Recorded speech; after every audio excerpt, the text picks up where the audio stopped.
Hello everybody, I'm Gage Oldham, and today, this is the first time I'm going to do Storytime. And today, we're going to read one of my favorite stories of all time, Pippi Longstocking. The book is called The Adventures of Pippi Longstocking by Astro's Legion. With all the three books, with Pippi Longstocking, Pippi Goes on Board, and Pippi in the South Sea. And today, we're going to read Pippi Longstocking, Chapter 1. Here we go. Pippi Longstocking by Astro's Legion. Pippi moves into Villekulla.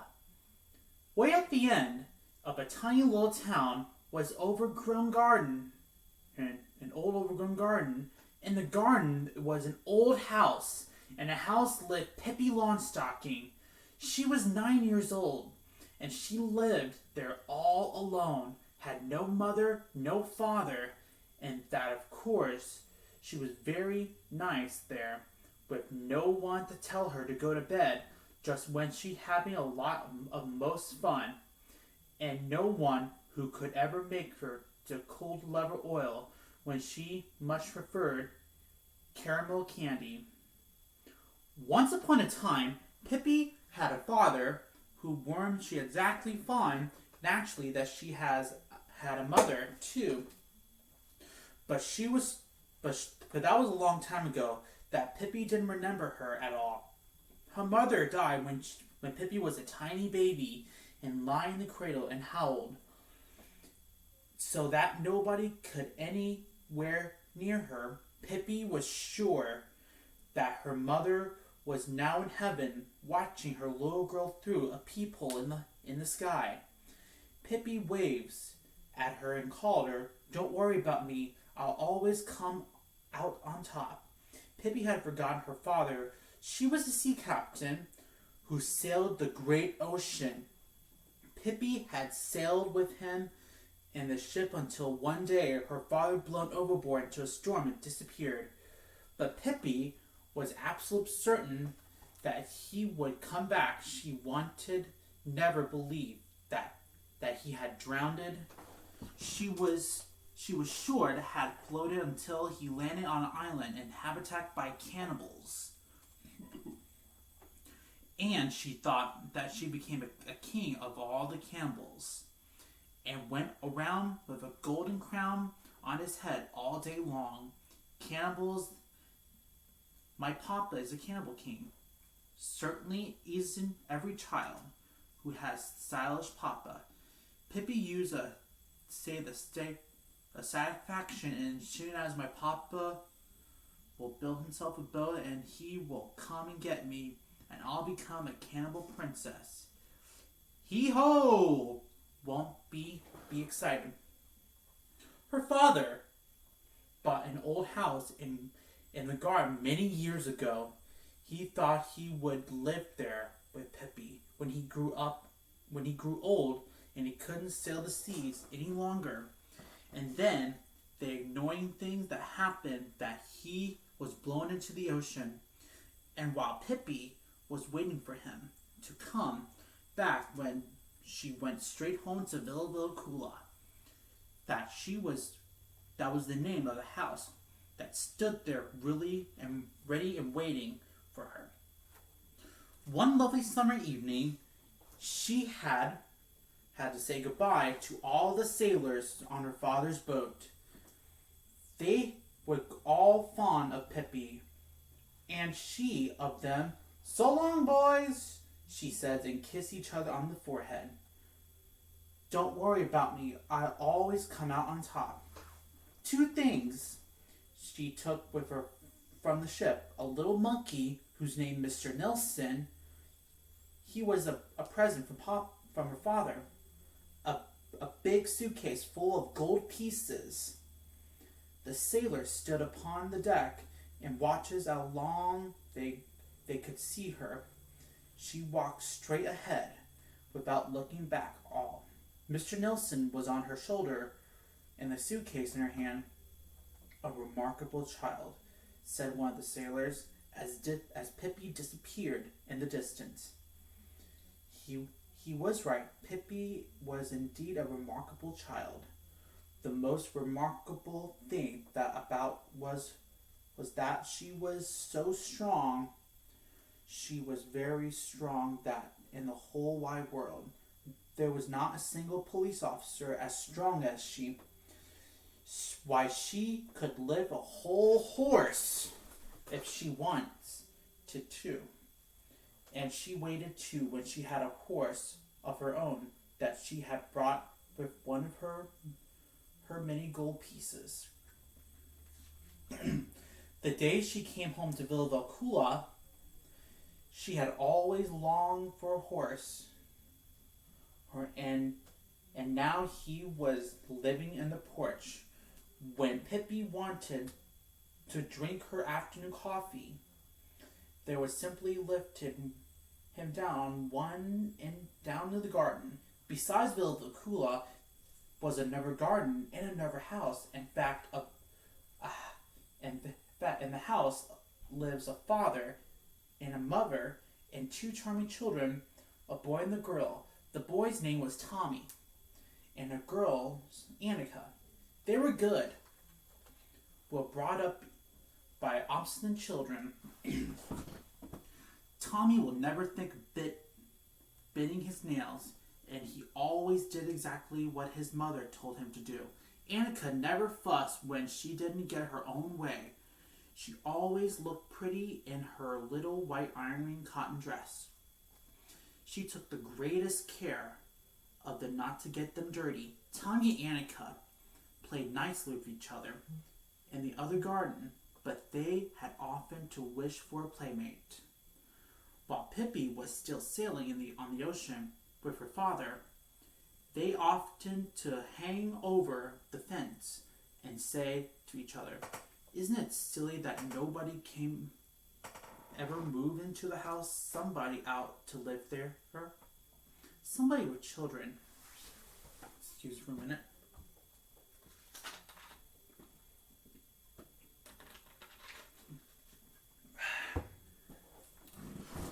Whew. Okay, where was I? On that lonely summer evening, when Pippi, for the first time, stepped over to the Villekulla, Tommy and Annika were not at home.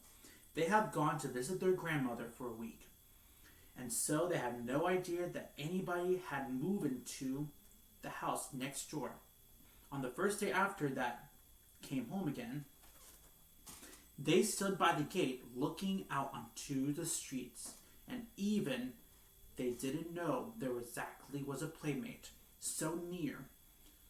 Just as they were standing there considering what they should have do and wondering whenever anything exciting was likely to happen, whenever it was going to be one of those jewel days. When they couldn't make anything to play, just then the gates of Villekulla opened. A little girl stepped out. She was the most remarkable girl Tommy and Annika had ever seen. She was Miss Pippi Longstocking, out of her morning promenade. This is the way she looked. Her hair, the color of a carrot, was braided and two tight braids that stuck straight out. Her nose was very small potatoes, and was dotted all over with freckles.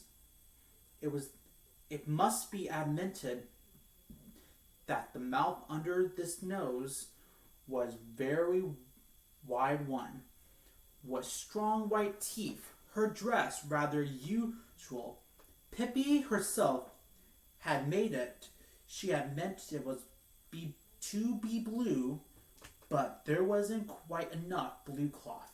Still, Pippi had to sew her little red piece on it here, there.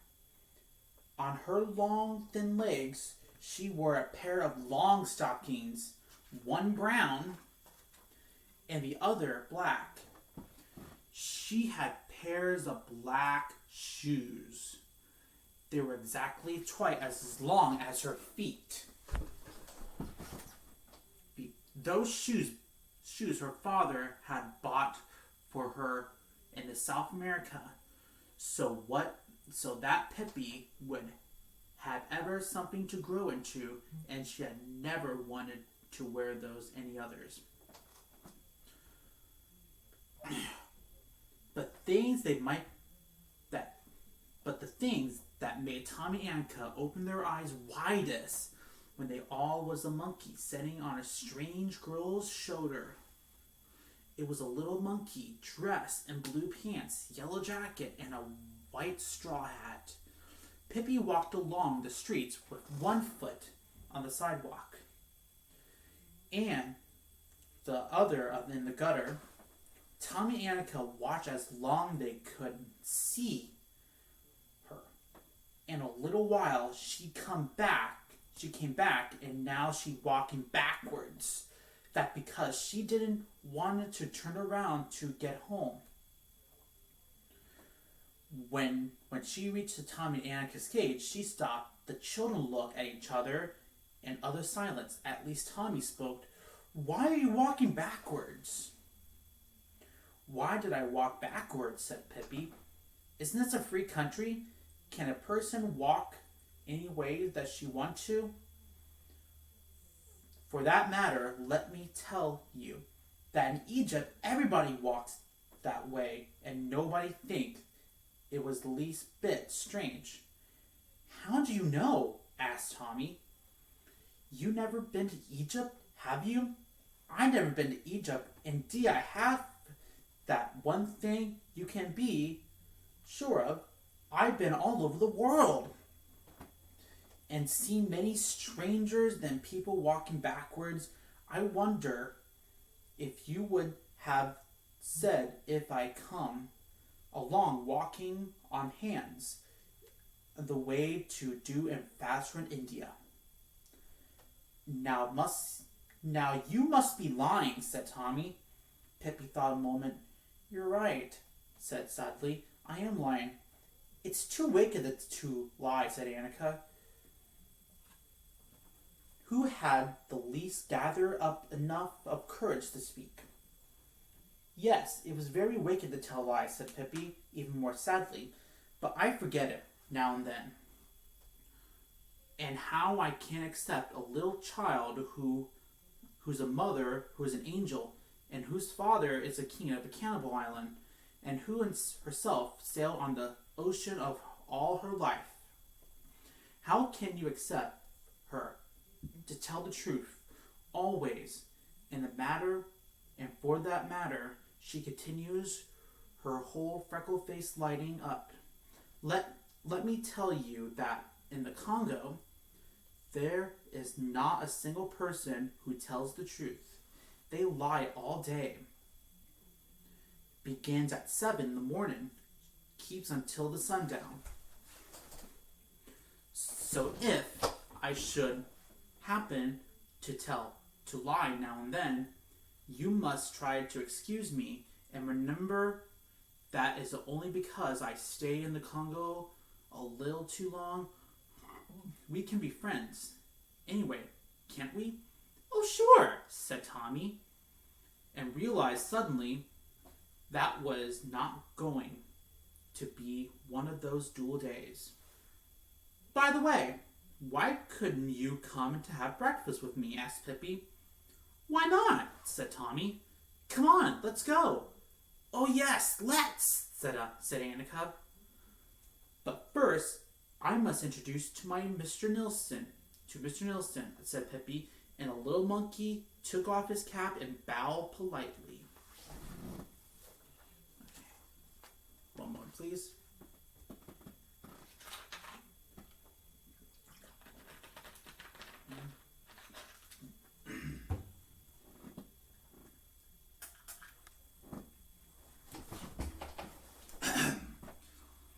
Then they all went in through the Villekulla, tumbling down garden gate, along with a gravel path bordered with an old moss-covered tree, really good for climbing.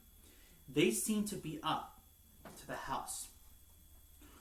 And onto the porch, there's stood they stood the horse munching oats out of a soup bowl. "Why do you have a horse on the porch?" asked Tommy. "All horses knew lived in a stable." "Well," said Pippi thoughtfully, "he be in his way in the kitchen, and he doesn't like the parlor." Tommy and Annika patted the horse, and then they walked into the house. It has a kitchen, a parlor, and a bedroom, but it certainly looked as if Pippi had forgotten to do Friday cleaning that week. Tommy and Annika looked around cautiously, just in case there was a king of the cannibal aisles might be sitting there in the corner somewhere. They had never seen a cannibal king in all their life, but there was no father to be seen, not a mother either. Annika said attemptedly, "Do you live there all alone?" "Of course not," said Pippi. "Mr. Nilsson and the horse live here too."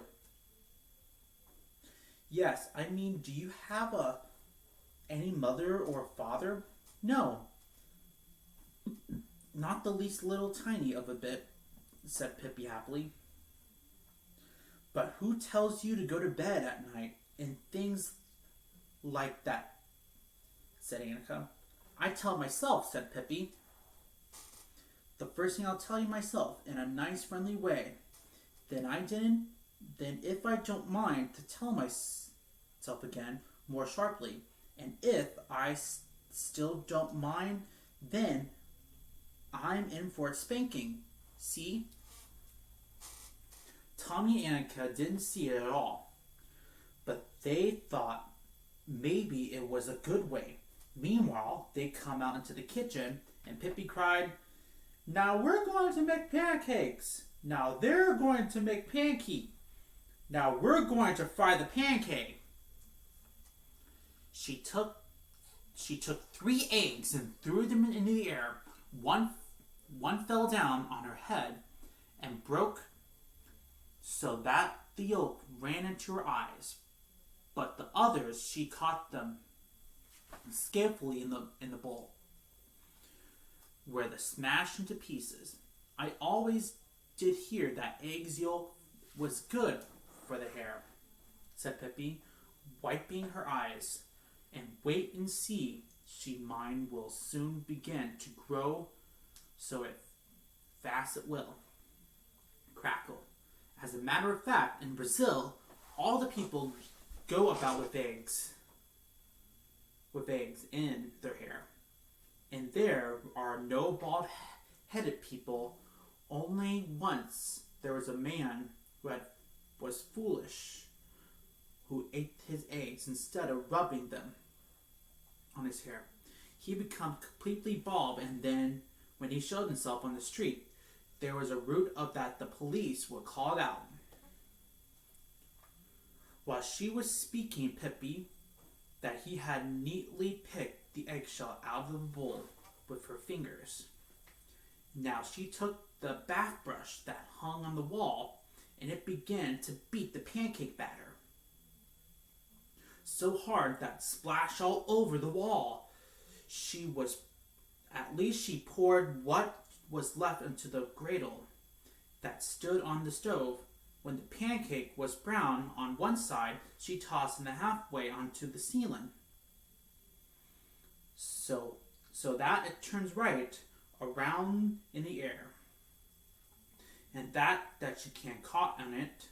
The griddle again, and what it was ready to throw. It was straight across the kitchen, right onto the plate that stood on the table. "Eat!" she cried. "Eat before it gets cold." And Tommy and Annika ate and thought it was a good pancake. Afterward, Pippi invited them to step into the parlor. That there was one piece of furniture in there. It has a huge chest with many of tiny drawers. Pippi opened the drawer and showed Tommy and Annika all the treasure she kept there. There was wonderful birds' eggs, strangely shells and stones, pretty like little boxes, silver, lonely silver mirror, pearls, necklaces, and many other things that Pippi and her father had brought them on their journey around the world. Pippi gave each other a new playmate, a little gift to remember her by. Tommy got a dagger with shimmering of mother pearls her handle, and Annika a little box with a cover decorated with pink shells in the box. There was a ring with a green stone. Suppose you can go home now, said Pippi, so that you can come back tomorrow, because if you don't go home, you can't come back, and that would be a shame. Tommy and Annika agreed that it would be indeed. So they went home past the horse, who was now eating all the oats, and out of the gate of Villekulla. Mr. Nilsson waved his hat at them as they left. And that's the end of chapter 1. But I hope you enjoyed this video about reading to chapter 1 to Pippi Longstocking. I want you to subscribe to my channel, click the bell for notification, or watch my other videos like crossovers, movies, and TV show dancing. And I really hope to enjoy this video. I'm Gage Oldham, and I approve this message.